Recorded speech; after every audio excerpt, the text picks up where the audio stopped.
The park bench was old and weathered, painted a faded green that had seen countless seasons of rain, sun, and time's relentless march. Emma sat at the far end, her small frame pressed against the armrest as if she wanted to disappear into the metal itself. Her grandmother, Maria, occupied the other end, leaving a careful distance between them, not from coldness but from hard-won understanding. Emma needed space. She always needed space now. At 6 years old, Emma should have been in the throes of childhood enthusiasm. She should have been running toward the playground, squealing with delight, making friends, sharing secrets. Instead, she sat in complete silence, her small hands folded neatly in her lap, her eyes fixed on nothing in particular yet somehow seeing everything. It had been 20 months since Emma had spoken her last word. 20 months of silence that felt, to those who loved her, like 20 years. Maria watched her granddaughter from the corner of her eye, a worried crease permanently etched between her eyebrows.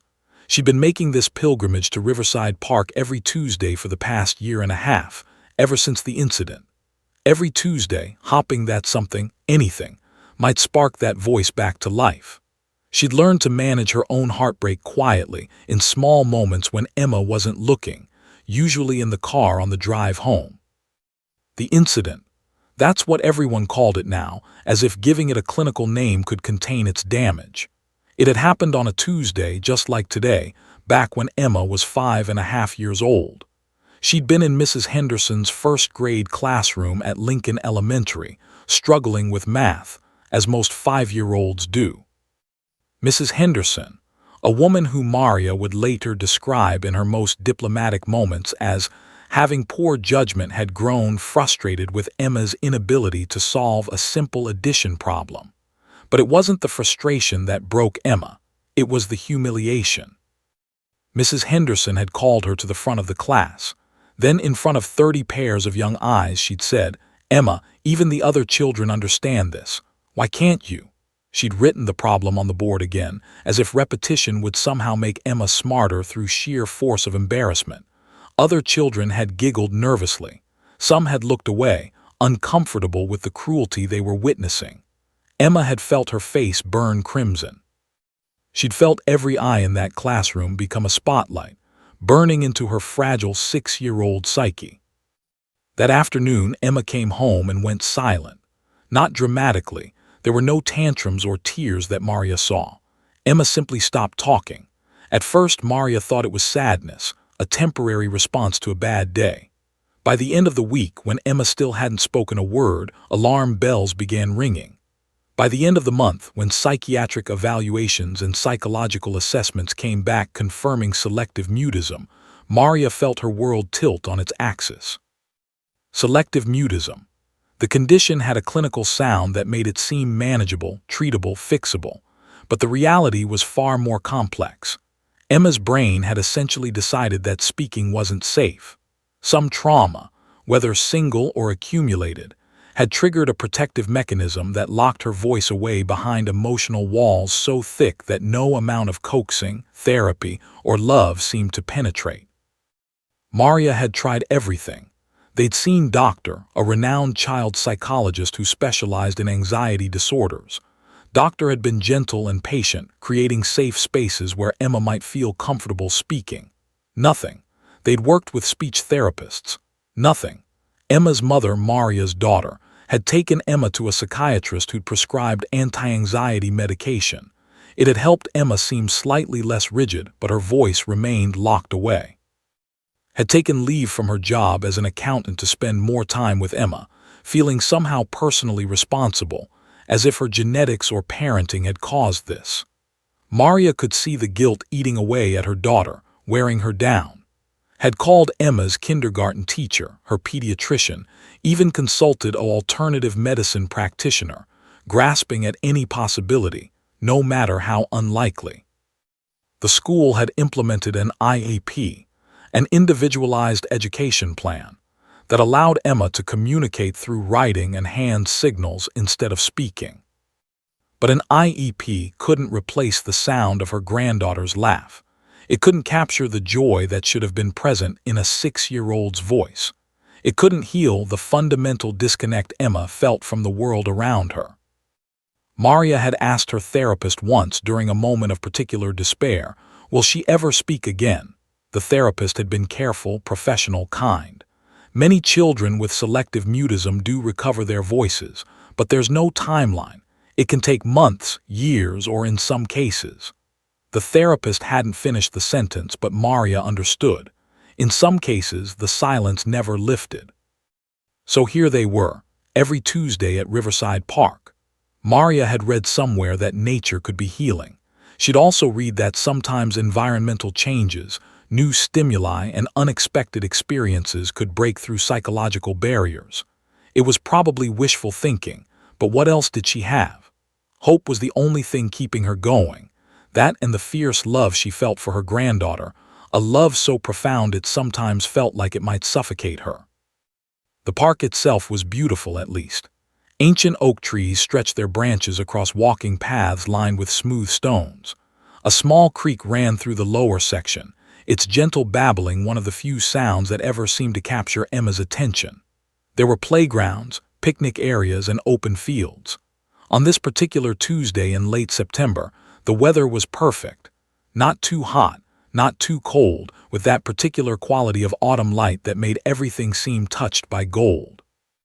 Emma's dark eyes, so much like her mother's, so much like Maria's, tracked the movement of a leaf floating on the wind. She didn't smile. Emma rarely smiled anymore.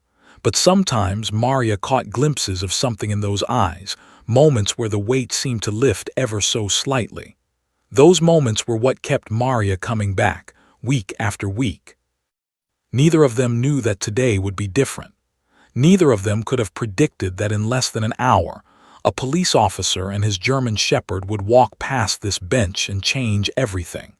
They were simply existing in their shared silence, grandmother and granddaughter, holding space for each other in the way that only those bound by deep love could do. The afternoon stretched before them, unremarkable and ordinary. Or so it seemed. Officer James had been walking the same route through Riverside Park for exactly 3 years, 2 months, and 17 days. Not that he was counting, well, actually he was, but not in an obsessive way. He simply had a mind that registered patterns, details, and the passage of time with the precision of a well-maintained clock. It came with the job. In law enforcement, details kept you alive. Details kept others safe. Details mattered.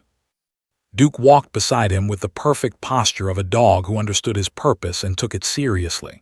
The German shepherd's coat gleamed like polished obsidian in the autumn sunlight, each hair perfectly groomed, each muscle beneath his fur taut and ready. To the casual observer, Duke was simply a beautiful dog. But to those who knew him, to officer, to the K-9 unit at the precinct, to the tracking specialists and protection trainers, Duke was something more. He was an athlete, a scholar, and a professional who took his work as seriously as any human officer. Had adopted Duke from the breeding program 8 years ago when the dog was just over a year old. At that time, Duke had shown promise but needed seasoning, needed training, needed to understand his role in the world. Had taken that responsibility seriously. He'd spent thousands of hours working with Duke, not through punishment or force, but through consistency, clarity, and mutual respect. Their bond had deepened over those years until it transcended the typical handler-dog relationship. They were partners in the truest sense, each understanding the other's movements, moods, and intentions with almost telepathic accuracy. This Tuesday patrol was routine. Had already walked 2 miles through the park's eastern trails, past the creek where fishermen sometimes gathered, past the open fields where soccer players practiced during summer months. Now he was heading toward the playground area and the picnic grounds where families typically congregated on pleasant afternoons. It was 2:47 p.m., according to the watch on his wrist. He'd checked it at the start of the route. Duke trotted alongside him, alert but relaxed, his ears occasionally rotating to catch the subtle sounds of the park, bird calls, rustling leaves, the distant laughter of children. Was 53 years old, a 28-year veteran of the police force who had seen the profession evolve dramatically over the decades. He'd started in an era when community policing was just a buzzword, and he'd watched it transform into something real and necessary. His marriage had ended 12 years ago. His wife had finally tired of the irregular hours, the dangerous calls, the emotional toll of law enforcement. Didn't blame her.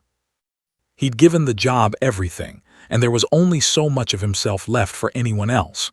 Duke had filled that void in ways that surprised him. A dog didn't need excuses or explanations. A dog offered unconditional loyalty and presence.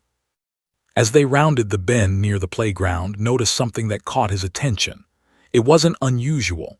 There were always people in the park, especially on pleasant days. But something about the scene registered with his trained eye. There was a small child sitting unusually still on one of the park benches. An older woman sat at the far end of the bench, leaving a noticeable gap between them.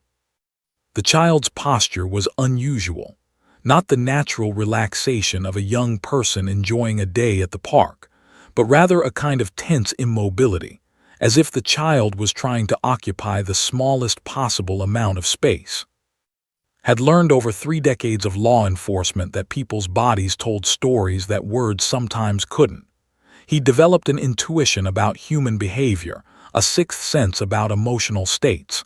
And what he was seeing in this child, the rigid spine, the fixed gaze, the hands clutched together, spoke volumes. This was a kid carrying something heavy. Duke suddenly became alert, not in an aggressive way. His training was too solid for unnecessary reactions. Instead, his ears perked forward, his nose twitched slightly, and his pace slowed. Felt the shift in his partner's energy immediately. Duke had detected something too. The dog's senses were extraordinary. He could smell emotional states through pheromones, could read subtle body language with precision that sometimes exceeded human perception. As they drew closer to the bench, made a conscious decision to maintain a steady, non-threatening pace.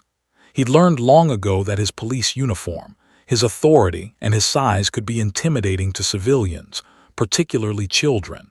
He'd worked hard to bridge that gap, to show that law enforcement could be a presence that protected rather than threatened. Duke had been instrumental in that work. A police dog could either frighten or comfort, depending on how the handler presented him. The child's eyes locked onto Duke. Noticed it immediately, the intensity of that gaze, the way it tracked his partner's movement with laser precision. It wasn't the casual interest of a kid noticing a cool dog. It was something deeper, something more concentrated. And the child didn't move, didn't call out, didn't approach.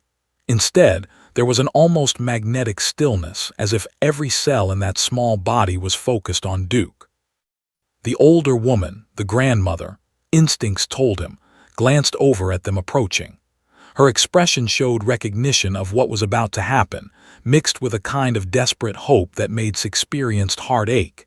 He'd learned to read that look too. It was the expression of someone who'd been waiting for something, hopping for something, praying for something for a very long time. Felt Duke's eagerness increase. The dog wanted to approach, wanted to interact. But professional training kept Duke in perfect heel position, responsive to the subtle cues in his body language and handling. Still, could feel the tension in his partner's leash, the slight pulling forward, the whine that barely escaped Duke's throat. Something about this moment felt significant. Couldn't explain it, not in any way that would stand up to scientific scrutiny. But his intuition, honed by decades of experience and thousands of hours with this extraordinary dog, told him that something important was about to unfold. The universe had a way of orchestrating these moments, of bringing the right people and animals together at exactly the right time, for reasons that transcended logic. Made a decision. He slowed his pace. He knelt down slightly, making himself less imposing, more accessible. He looked at the child with kind eyes and gave a gentle smile. He let Duke feel the shift in his own emotional state, a relaxation, an openness, a readiness for connection rather than mere routine patrol. The park seemed to hold its breath around them. Emma's heart hammered in her chest so forcefully that she wondered if her grandmother could hear it. The dog was real. The dog was actually real, and it was moving toward them. Not aggressively. There was nothing threatening in the animal's approach, but with a purposefulness that made Emma's breath catch in her throat. She'd never been good with people. People were unpredictable, dangerous, full of judgment and cruelty, but animals were different. Animals didn't have agendas or hidden meanings. Animals didn't humiliate you in front of 30 other children. Animals simply existed, present and authentic in ways that humans rarely managed. Emma's fingers unclenched slightly from where they'd been gripping the edge of the park bench. Her small knuckles were white with tension, and she forced herself to relax them degree by degree. The dog had stopped moving closer now. The officer, a tall man with kind eyes and gray threading through his dark hair, had knelt down, making himself less imposing. Emma recognized that gesture. It was something her grandmother sometimes did, lowering herself to Emma's eye level, trying to make herself less threatening. But it wasn't the officer's kindness that Emma was focused on. It was the dog. The magnificent German shepherd with the black coat that seemed to absorb the autumn sunlight. Even from a distance of about 20 feet, Emma could see the dog's intelligence, the alertness in those dark eyes, the way the animal's muscles seemed coiled with purpose and potential. This was not a pet. This was a working dog, a dog with training and discipline and meaning. Emma's body trembled. Not from fear, she realized with some surprise that she wasn't afraid of this dog, but from something else entirely. It was anticipation, mixed with longing, mixed with a desperate hope that she couldn't quite name. She'd been silent for so long that words had begun to feel like a foreign language, something that belonged to other people, not to her. But looking at this dog, Emma felt something shifting in her chest, something unlocking, something trying to emerge from deep within her. Maria felt the change immediately. She'd been watching her granddaughter so carefully for so many months, studying her face for any sign of emotion, any flicker of the child she'd been before the silence took over. This was different. Emma's eyes were alive in a way they hadn't been in nearly 2 years. The rigid tension in her small shoulders had softened infinitesimally.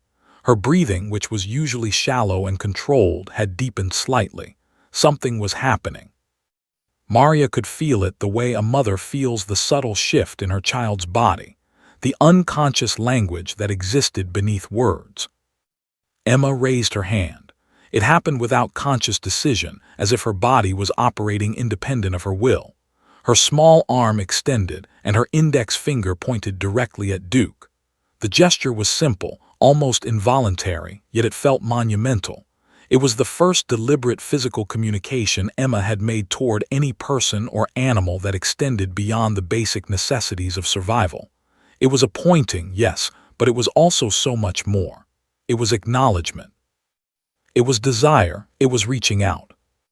The moment Emma's finger extended, Maria gasped. She didn't mean to, the sound escaped from her before she could stop it.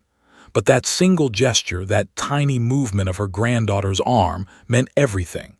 It was a crack in the wall of silence, the first indication that something inside Emma was still responding to the world, still capable of expressing preference and emotion. Maria's eyes filled with tears immediately, and she reached over to grip Emma's other hand, careful not to break the child's focus on the dog. Officer saw it all unfold. He'd spent decades reading human behavior, studying the minute shifts in body language that indicated emotional states. What he was witnessing now was significant. The small child had moved for the first time since they'd approached. That pointing gesture, so simple yet so full of meaning, represented a connection attempting to form. The grandmother's reaction confirmed it. This was important. Duke whined softly, a high-pitched sound that emerged from deep in his chest. Felt the leash tug gently as his partner strained forward, but Duke didn't break protocol. The dog had been trained too well, had learned to wait for clear signals from his handler. Still, could feel the urgency in Duke's response, the way the dog's entire body seemed to vibrate with a desire to move toward this child. Emma's finger remained extended, pointing, unwavering. She couldn't look away from the dog. It was as if the rest of the world had ceased to exist, the playground, the other park visitors, the ambient sounds of the afternoon. There was only the dog, only that beautiful, purposeful creature, only the inexplicable pull of connection that Emma felt in every cell of her body. The autumn wind picked up slightly, carrying with it the scent of fallen leaves and wood smoke from somewhere distant. The sun shifted behind a cloud momentarily, casting the park in softer light. Emma's hand trembled as she held it extended, her finger still pointing. She could feel her grandmother's grip on her other hand, warm and reassuring, anchoring her to this moment, telling her without words, "It's okay, it's safe, you're not alone." Time seemed to stretch. Emma was intensely aware of everything: the texture of the park bench beneath her thighs, the cool air on her skin, the thundering of her heart, the pressure of her grandmother's hand. But most of all, she was aware of the dog. The dog was looking at her, not at the gesture, not at the hand, but at her, into her. The dog's brown eyes held a depth of understanding that Emma had never experienced from another living being. It was as if Duke could see past all the silence, past all the walls, past all the trauma, directly into the wounded core of her. Maria held her breath. She could feel something momentous hanging in the balance, something that felt fragile and precious and terrifyingly important. She didn't dare move, didn't dare speak, didn't dare do anything that might disturb this delicate moment of connection forming between her granddaughter and this extraordinary dog. Officer made a decision. He slowly straightened from his kneeling position and began to walk forward, maintaining the steady, measured pace that he'd perfected over years of animal handling. He kept his movements deliberate and calm, giving no sudden motions that might startle anyone. His eyes met the grandmother's for a brief moment, and he saw the combination of hope and fear there, the desperate wish that this moment might lead somewhere, anywhere, that could help this child. Emma's pointing finger began to quiver, still extended, still aimed directly at Duke, still expressing a need that went far deeper than simple acknowledgement of a beautiful animal. Officer moved with the deliberate grace of someone who understood that this moment required absolute precision. He released the tension on Duke's leash incrementally, allowing his partner more freedom while maintaining control through the subtle body language that had been perfected over thousands of shared hours. Duke understood. The dog had been trained in protection work, in tracking, in apprehension, but he'd also been trained in something equally important: reading his handler's intentions and responding with nuance rather than force. As approached the bench, he kept his movements smooth and non-threatening. He positioned himself in a way that allowed Duke direct access to Emma without any barrier or obstacle. The other people in the park, a jogger passing by, a mother pushing a stroller near the playground, seemed to fade into irrelevance. His world had narrowed to this moment, to this child, to this dog, to the sacred space where something extraordinary was about to unfold. Duke's behavior shifted dramatically as they drew closer to Emma. The dog's rigid posture, the hallmark of a well-trained working animal always ready for commands, began to soften. His usual alert demeanor, the ears forward, the eyes scanning for threats, the muscles coiled for action, transformed into something gentler, something more intuitive. Felt the change in the leash, felt the subtle shift in Duke's energy. It was as if the dog had assessed the situation with his extraordinary senses and made a decision about what this child needed. Emma watched as the dog and officer approached. She could see the individual hairs on Duke's coat now, could see the intelligence in the dog's eyes, could see the powerful muscles beneath that gleaming black fur. Her grandmother's hand tightened on her own, but it wasn't from fear or restraint. It was from anticipation, from hope, from a desperate prayer being whispered without words. Knelt down again, this time closer to the bench. He looked directly at Emma and gave a gentle smile, the kind of smile that said, "It's okay, I understand something significant is happening here." He reached forward and unfastened Duke's leash from the collar, a move that would normally have been considered risky, unprofessional, contrary to protocol. But had learned long ago that sometimes the most important moments in life required you to trust your instincts, to break the rules, to believe in something beyond the manual. Duke was free. The dog approached Emma with a gentleness that seemed almost impossible given his size and training. This was a 100-pound animal, a German shepherd bred for protection and pursuit, capable of tremendous force and speed. Yet as Duke moved toward the small child on the park bench, every movement was calibrated with a tenderness that expectation. It was as if Duke understood at some primal level that this child was wounded and needed compassion rather than energy. Emma's breath caught in her throat as Duke drew near. She could smell the dog now, a warm, earthy scent mixed with traces of grass and the morning's run. It was a clean smell, an honest smell, a smell that carried no threat or deception. Duke's massive head came level with her own face, but the dog didn't jump or lick or perform any of the typical enthusiastic greeting behaviors. Instead, Duke did something that seemed almost choreographed, almost impossible in its perfection. The dog gently lowered himself onto the grass beside Emma's bench, moving with fluid grace despite his size. Duke's massive body settled into a down position, his powerful legs bent beneath him, his chest lowering toward the ground. And then, with an almost human deliberateness, Duke rested his large head directly on Emma's small lap. The moment the dog's head touched her lap, Emma felt something crack open inside her chest. It was as if a door that had been locked and bolted for 20 months suddenly came unhinged. Her small hands, which had been clenched in her lap, immediately began to move.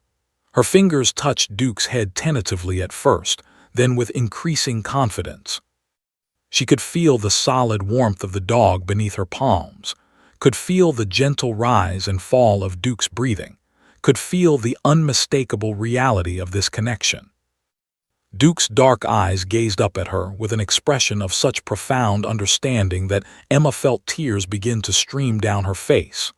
The dog didn't move, didn't demand attention, didn't require anything from her. Duke simply existed in that moment, present and patient, and somehow knowing exactly what Emma needed. Maria was crying now too, silent tears flowing freely down her weathered cheeks. She could see what was happening. She could see her granddaughter's frozen body beginning to thaw, could see the rigid muscles starting to relax, could see something awakening in those young eyes that had been shuttered for so long. And then Emma's lips parted. It started as a whisper, barely audible, so faint that Maria might have imagined it if she hadn't been watching so intently. But it was real. It was her granddaughter's voice, emerging from the deep silence like a creature surfacing from the ocean after years of submersion. Duke. The word came out broken and uncertain, her voice raw from disuse. It was only one word, only 2 syllables, but it carried the weight of everything, all the pain, all the silence, all the hope, all the desperate longing for connection. Emma's voice, her actual voice, was speaking. Officer felt his own eyes grow wet. He'd seen Duke work countless operations, had witnessed his partner's skills in protection and tracking, but he'd never seen his dog do this, had never witnessed this capacity for healing, this intuitive understanding of emotional pain. Duke remained perfectly still, his head resting on Emma's lap, his eyes continuing to hold that profound gaze. "Good boy," Emma whispered, her voice gaining slightly more strength with each word. "You're so beautiful, Duke. You're so beautiful." The words came slowly, each one seeming to require immense effort, as if Emma was learning language for the first time. But they came. After 20 months of suffocating silence, after nearly 2 years of her voice trapped behind walls of trauma and fear, Emma was speaking. Maria leaned over and wrapped her arm around her granddaughter, careful not to disturb the sacred connection between child and dog. She was sobbing now, her body shaking with the release of all the worry, all the fear, all the desperate hope that had sustained her through the long months of silence. Officer quietly backed away, giving the 3 of them, grandmother, child, and dog, the space and privacy they needed for this moment of profound healing. He knew he was witnessing something that transcended the ordinary, something that would change all of their lives forever. The afternoon seemed to pause around them, as if the entire universe had stopped to bear witness to this extraordinary moment. Emma continued to stroke Duke's head, her small fingers moving across the soft fur with increasing confidence.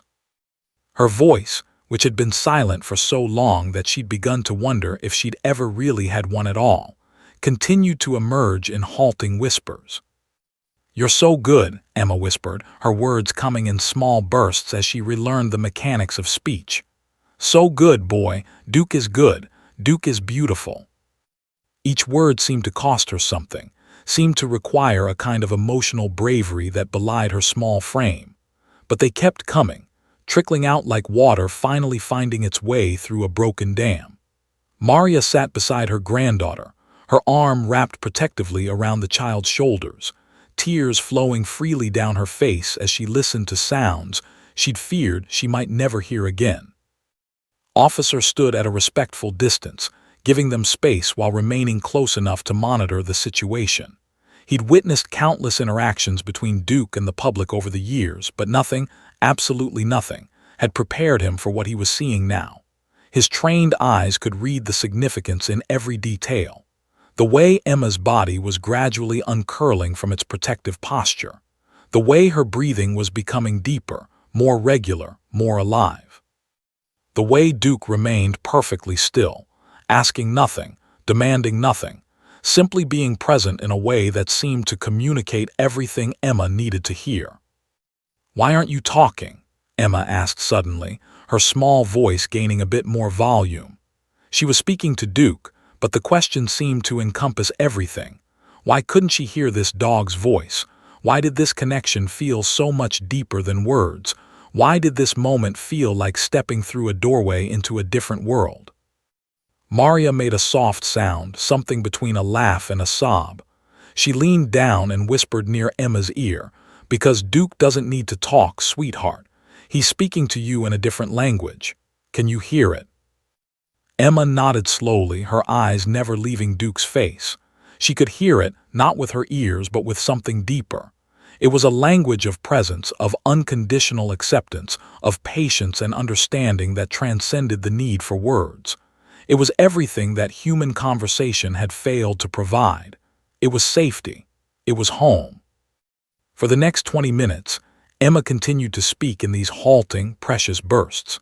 She told Duke about school, about Mrs. Henderson and the math problem, and the feeling of being small and stupid in front of 30 other children. She told Duke about the silence, about how it had felt like being trapped inside a glass box where people could see her but she couldn't reach them. She told Duke about the fear that had lived in her chest for 20 months, the fear that if she tried to speak, her voice wouldn't work, or worse, that no one would want to listen. Duke listened to every word with the kind of patient attention that Emma had never experienced from another being. The dog's eyes remained fixed on her face, tracking her expressions, responding to her emotions with subtle shifts in his own demeanor. When Emma's voice grew shaky, Duke's body seemed to settle more heavily against her lap, as if offering weight and stability. When Emma paused, searching for the next word, Duke remained completely still, granting her all the time she needed. Maria watched her granddaughter with an expression of pure wonder mixed with overwhelming relief. She'd been so afraid, terrified in a way that she'd never been terrified before, that Emma would never speak again, that this silence would be permanent, that the trauma would have stolen her granddaughter's voice forever. But here, in this ordinary park on an ordinary Tuesday afternoon, something miraculous was unfolding. Officer found himself profoundly moved by what was happening before him. He'd spent his career as a law enforcement officer, focused on rules and protocols and the practical application of authority. But this moment was reminding him of something deeper, something that had drawn him to the profession in the first place. The desire to protect, to serve, to be present for people in their moments of greatest need. And Duke, his partner, his friend, was doing more for this child than could have done with any amount of training or authority. Emma's words began to flow a bit more naturally as time passed. The stuttering hesitation between thoughts diminished. Her voice, though still soft and somewhat raspy from disuse, began to take on more of its natural cadence. She talked about her mother, about her grandmother, about the therapist who'd been so patient and kind. She talked about her fears, her worries, her desperate wish that someday she might be brave enough to speak again. "I was scared," Emma said, her small hand continuing to move across Duke's fur. "I was so scared that if I talked, people would laugh at me again. I was scared that my voice was broken. I was scared that I was broken." Maria pulled her granddaughter closer, overcome with emotion. She wanted to tell Emma that she wasn't broken, that nothing was wrong with her, that she was perfect and worthy and brave.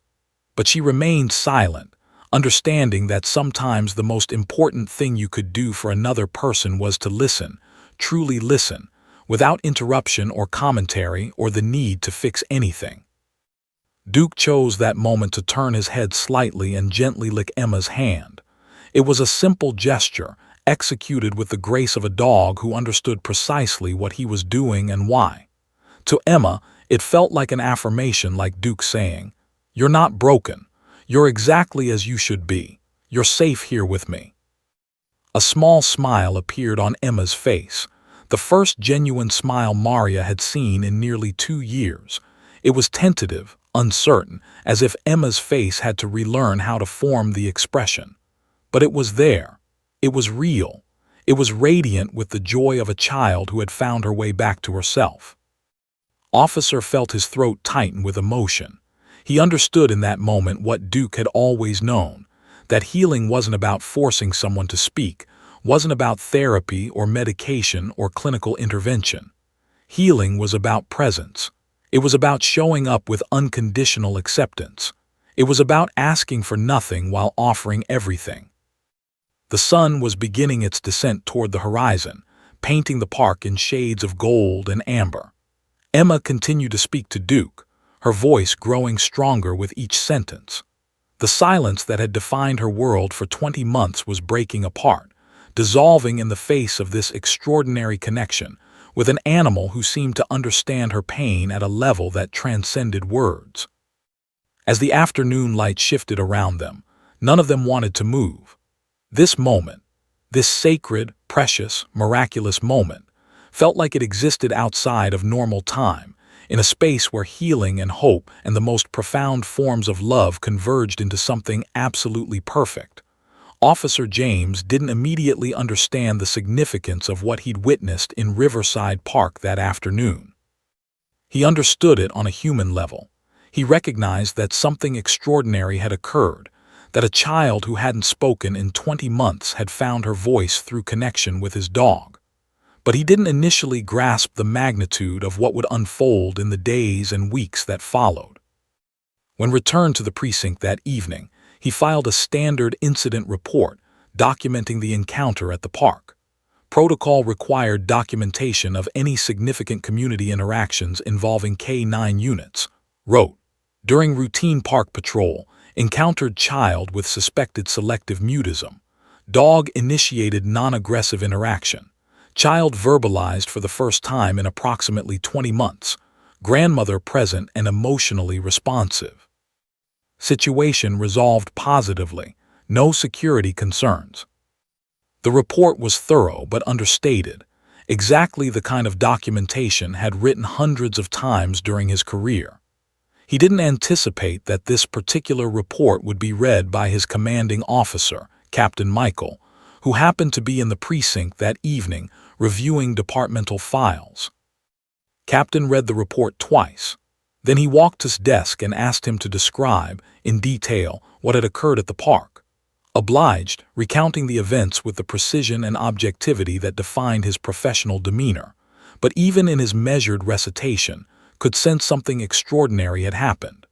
The captain's eyes widened as described Duke's remarkable response, Emma's first words in nearly 2 years, the grandmother's emotional reaction. "This is significant," said quietly. "This is more than just a park encounter, James. This is a story that needs to be told." Before could fully process what his commanding officer meant, was already on the phone with the precinct's public relations officer, Lieutenant Sarah. Within hours, had contacted the local news station. By the next morning, reporters from Channel 7 News were calling, requesting an interview about the miracle at Riverside Park, as they were already calling it. was initially hesitant. He'd spent decades avoiding the spotlight, preferring to let his work speak for itself. But Captain convinced him that this story could do something important. It could change public perception of police-community relations. It could highlight the therapeutic power of animals.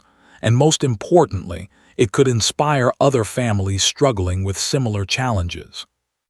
Agreed to participate, with one crucial condition.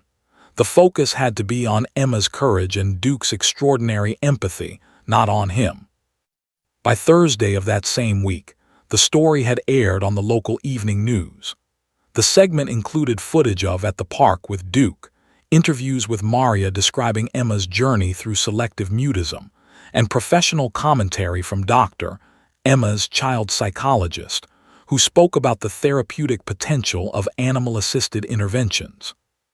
What happened next surprised everyone. The story went viral on social media.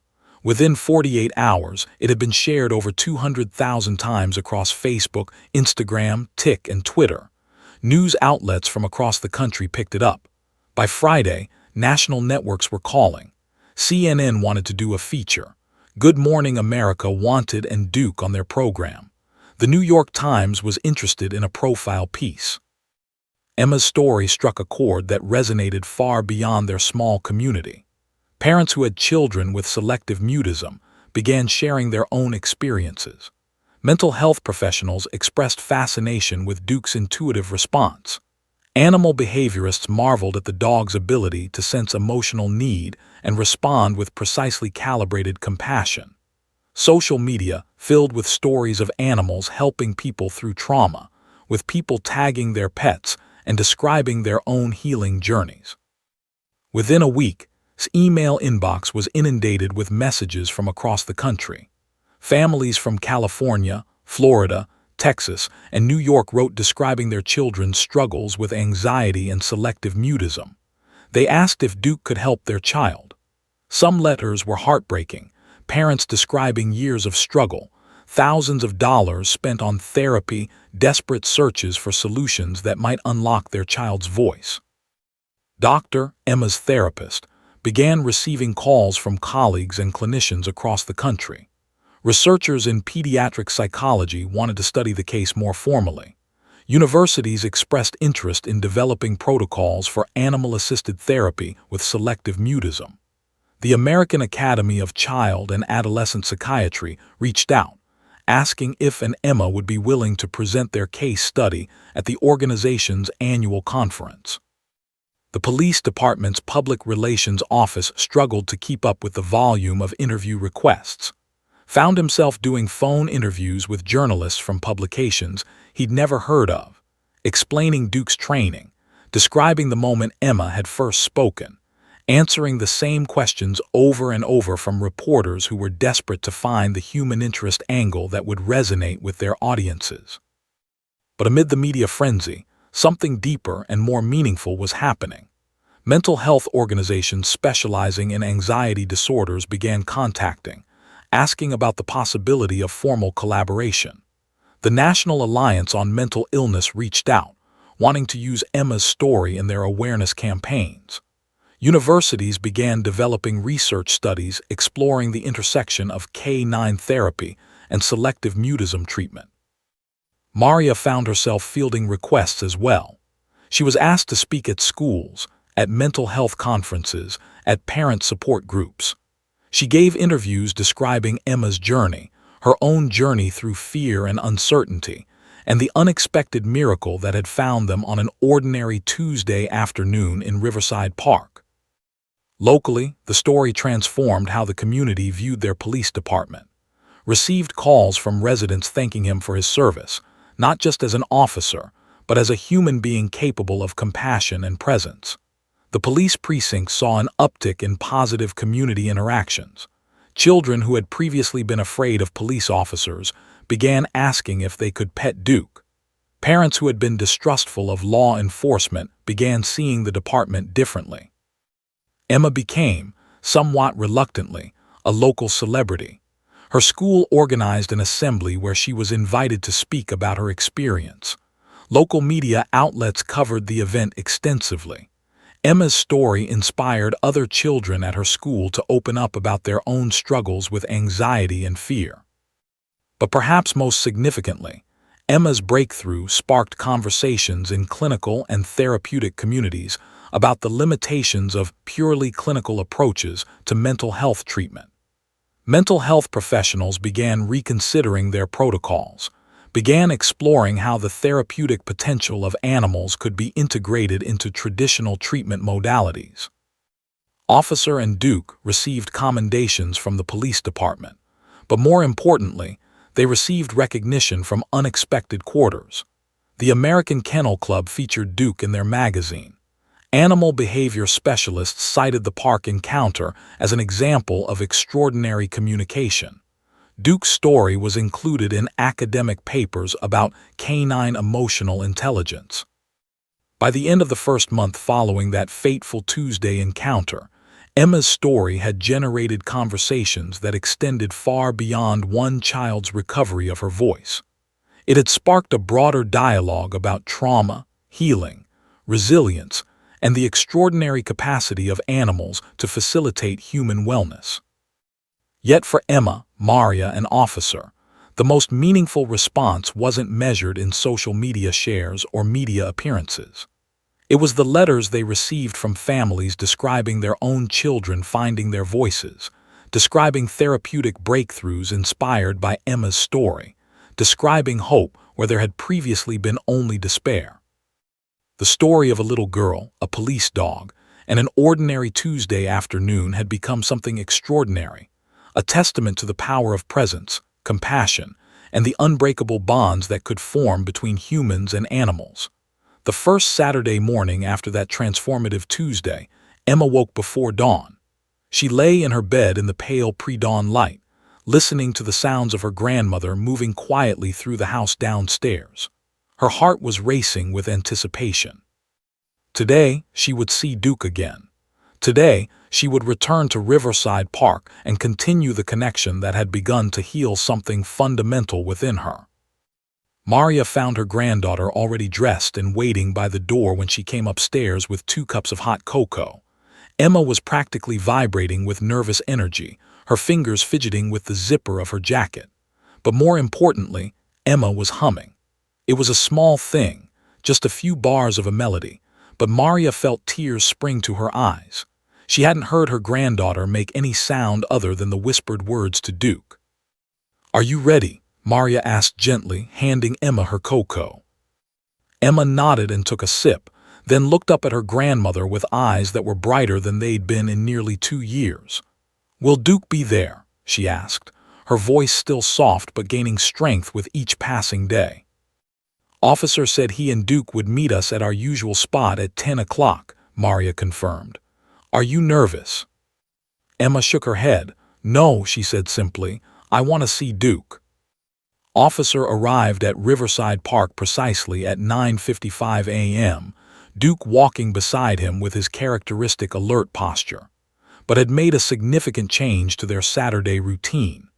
Instead of conducting an official patrol, he was taking his time, opening this park visit up to something different, something therapeutic, something personal, something that transcended his duties as a police officer.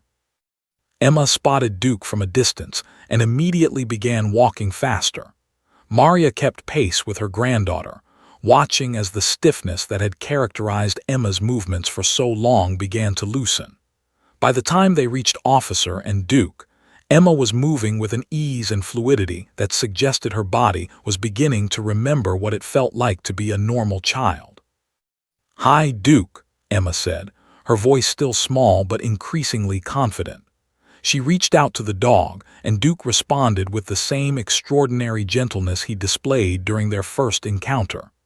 The dog lowered himself onto the grass beside Emma, seemingly understanding that this was becoming their ritual, their sacred Saturday tradition. Over the following weeks, these Saturday morning visits became the anchor point of Emma's week. She would spend days anticipating them, would think about what she wanted to tell Duke, would prepare conversations in her head. And when Saturday arrived, she would rush through breakfast and hurry to the park, eager to reconnect with the dog who had given her back her voice. Officer began to notice something remarkable happening during these weekly encounters. Emma's vocabulary was expanding exponentially. The whispered, halting words of those first few interactions were transforming into fuller sentences, into stories, into the natural speech patterns of a child her age. But more than that, Emma was beginning to process her trauma through these conversations with Duke. One Saturday, about 6 weeks into their regular meetings, Emma sat beside Duke and told the dog about Mrs. Henderson, about the moment of humiliation in front of the entire class, about the way her voice had felt like it froze inside her throat. She described the feeling of being small, of being stupid, of being utterly alone in a room full of people. Officer listened from a respectful distance, his trained ears catching every word. He heard the pain in Emma's voice, but he also heard something else. He heard her processing the trauma, organizing it into narrative, making sense of it through the act of speaking it aloud to a compassionate listener. "Why did she do that?" Emma asked Duke, her voice shaky. "Why did Mrs. Henderson want to make me feel bad?" Officer made a quiet decision in that moment. He stepped closer and knelt down beside Emma and Duke. "Sometimes," he said gently, "people hurt others without meaning to. Mrs. Henderson was probably frustrated with herself, not with you, but that doesn't make what she did okay. What happened to you wasn't your fault, Emma. You weren't stupid. You were just a child who didn't understand something. That's what children do, they learn." Emma looked up at Officer, her young eyes processing his words. "Do you think I'm stupid?" she asked quietly. "Not even a little bit," said firmly. "I think you're one of the bravest people I've ever met. You've been carrying something really heavy for a long time and you didn't give up. That takes extraordinary courage." Emma began to cry then, not the silent tears she'd shed before, but real sobs, the kind that came from deep inside, from places where pain had been stored for too long. Maria wrapped her arms around her granddaughter while Duke remained steadfastly present, his warm body a comforting anchor as Emma allowed herself to finally grieve what had been taken from her. As weeks turned into months, Emma's transformation became visible to everyone around her. She returned to school with a modified schedule, beginning with just a few hours a day with her therapy dog. Yes, Officer had worked with the school to get Duke officially certified as an educational support animal. Emma would sit at the back of the classroom with Duke, and the dog's presence seemed to provide exactly the safety and grounding she needed. Her second-grade teacher, a woman named Mrs., reported that Emma was participating in class discussions, raising her hand, even volunteering to read aloud from picture books. The other children, initially curious about why Emma had a dog in the classroom, quickly embraced her as a regular peer. Some of the children began asking Officer questions about police dogs, about Duke's training, about what it was like to be a police officer. Officer found himself spending more time at the school, answering questions, building community relationships, doing exactly what community policing was supposed to be about. But more importantly, he was watching Emma blossom. The rigid, silent child he'd encountered that first Tuesday was gradually being replaced by a girl who laughed, who asked questions, who engaged with the world around her. Meanwhile, Officer's vision for something larger was beginning to crystallize. He'd been contacted by Doctor about the possibility of developing a more formal program. Other police departments across the country were reaching out, asking how they could replicate what had created with Emma. Mental health organizations wanted to collaborate. By the 6-month mark following that first encounter, Officer had begun the preliminary work on what would become the Paws and Voices program. He'd started gathering data, interviewing mental health professionals, researching best practices for animal-assisted therapy. The police department's administration was supportive, intrigued by the potential for a program that could serve the community while also improving the department's public image.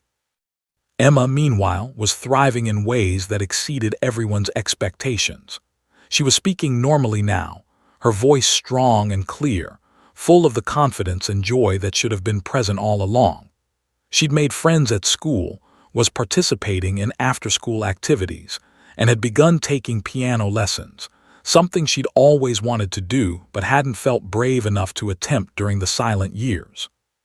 The bond between Emma, Officer, and Duke had deepened into something profound. Emma thought of Duke as her best friend, her protector, her healer. Officer had become something like an uncle figure, a steady presence who had witnessed her transformation and had been instrumental in facilitating it. And Duke, well, Duke had become something of a legend in the community, a dog who had transcended his role as a police animal to become a symbol of healing, compassion, and the extraordinary capacity of animals to facilitate human wellness. These Saturday morning visits at Riverside Park continued, but they had evolved. They were no longer just about Emma's healing. They had become the foundation for something much larger, the beginning of a movement that would eventually touch the lives of countless children struggling with trauma, anxiety, and the silence that too often accompanies psychological pain. The gymnasium at Lincoln Elementary School was packed to capacity on a warm spring morning, exactly 1 year after Emma's first words to Duke in Riverside Park. Every seat was filled. Parents, teachers, administrators, school board members, and community leaders lined the bleachers. Local news cameras were positioned strategically throughout the space, their operators standing ready to capture what everyone sensed would be a significant moment. Emma stood backstage, her small hand gripping Officer as they waited for their cue. She wore a pale yellow dress that her grandmother had helped her pick out, a color that seemed to reflect the light and optimism that now characterized her entire being. At 7 years old, Emma looked like any other second grader, yet she was fundamentally different from the silent, withdrawn child she'd been just 12 months ago. "Are you nervous?"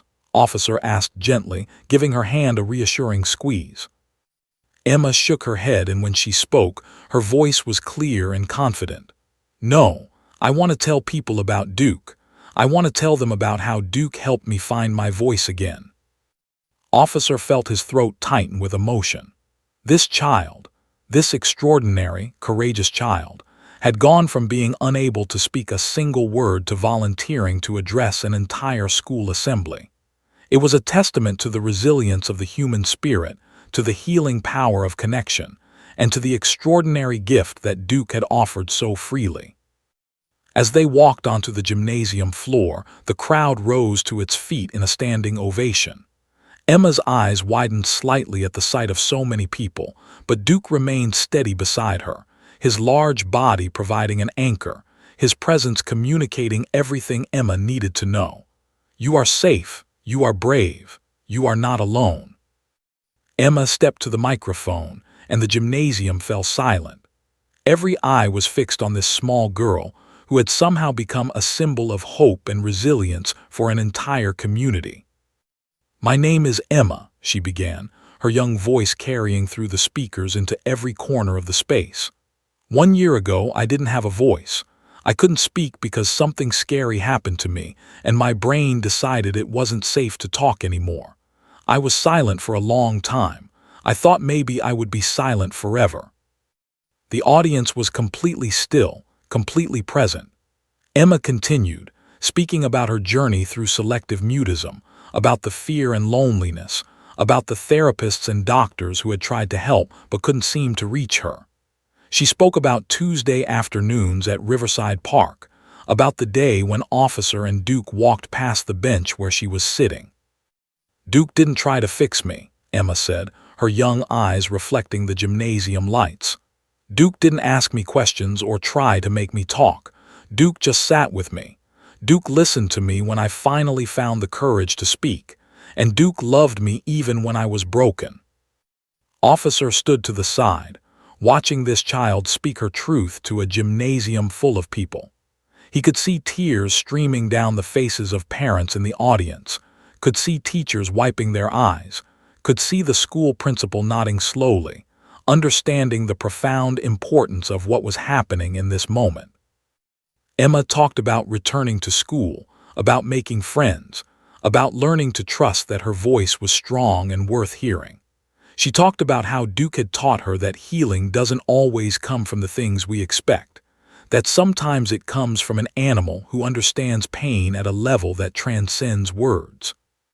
"Officer said something to me one day," Emma continued, her confidence growing with each sentence.